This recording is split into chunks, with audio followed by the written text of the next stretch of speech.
ಇನ್ನು ಪ್ರಧಾನಿ ಮೋದಿಯವರ ಜನ್ಮದಿನದ ನಿಮಿತ್ತ ಭಾರತೀಯ ಜನತಾ ಪಕ್ಷ ಔರಾದ ಮಂಡಲದ ವತಿಯಿಂದ ಔರಾದ್ವಿ ಪಟ್ಟಣದಲ್ಲಿ ಸೇವಾ ಪಾಕ್ಷಿಕ ಅಭಿಯಾನದಡಿಯಲ್ಲಿ ಸಸಿ ನೆಡುವ ಕಾರ್ಯಕ್ರಮವು ನಡೆಯಿತು. ಇನ್ನು ಔರಾದ್ನ ಶಾಸಕರಾಗಿರುವಂತಹ ಪ್ರಭು ಬಿ ಚವ್ಹಾಣ್ ಅವರು ಪಶು ಆಸ್ಪತ್ರೆಯ ಆವರಣದಲ್ಲಿ ಸಸಿಯನ್ನ ನೆಟ್ಟು ಮಾತನಾಡಿ ಭಾರತವನ್ನ ವಿಶ್ವಗುರು ಮಾಡುವ ಸಂಕಲ್ಪದೊಂದಿಗೆ ಕೆಲಸ ಮಾಡುತ್ತಿರುವ ಪ್ರಧಾನಿ ನರೇಂದ್ರ ಮೋದಿಯವರ ಜನ್ಮದಿನವನ್ನ ವಿಶೇಷವಾಗಿಸಲು ದೇಶದಾದ್ಯಂತ ಸೇವಾ ಪಾಕ್ಷಿಕ ಅಭಿಯಾನ ನಡೆಯುತ್ತಿದ್ದು ಔರಾದ್ನಲ್ಲಿಯೂ ಕೂಡ ಸಸಿ ನೆಡುವ ಕಾರ್ಯಕ್ರಮ ಹಾಗೂ ಮತ್ತಿತರ ಸೇವಾ ಕಾರ್ಯಕ್ರಮಗಳು ನಡೆಯುತ್ತಿವೆ ಎಂದರು.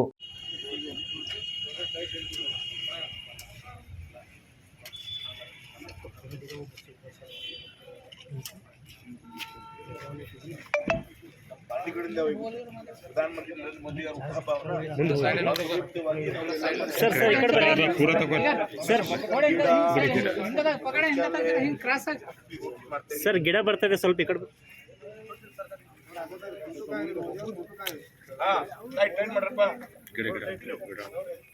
ಮೋದಿಜಿ ಕಾಣಲಿ ನಮ್ ಬೇಡ ನಮಗೆ ಕಾಣಲಿ ಬರ್ರಿ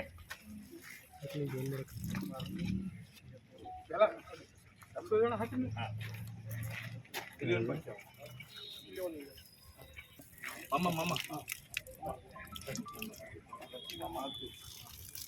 सब गड़ी का डाइपर मजा कर लो